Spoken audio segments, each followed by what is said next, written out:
नमस्कार मित्रांनो, आज आपण मी तुम्हाला प्रत्यक्ष पपईचं झाड कशा प्रकारे आहे आणि दुसरं म्हणजे पपईचं झाड ही बांधावर आहे आणि बांधावर असून ह्या झाडाला मित्रांनो जास्त कुठलं पाणी देखील भेटत नाही, पण कशा प्रकारे फळ लागलेलं आहे तुम्ही बघा. एक पपई जवळजवळ 5 किलोची पपई लागलेली आहे.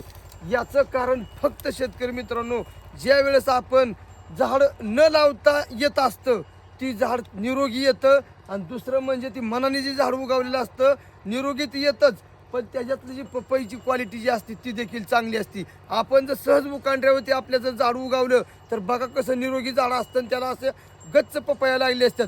तसाच हा प्रकार झाला आहे आणि एक पपई जवळजवळ 5 किलोची पपई लागलेली आहे. तर तुम्ही बघू शकता व्हिडिओच्या माध्यमातून ह्याला. आणि ही बांधाव झाड आहे त्याच्यामुळे ह्याला काय झालंय की जी काय खत पाणी आहे ती भरपूर याला मिळालेलं आहे, त्याच्यामुळे पपईची क्वालिटी एकदम जोरदार आहे.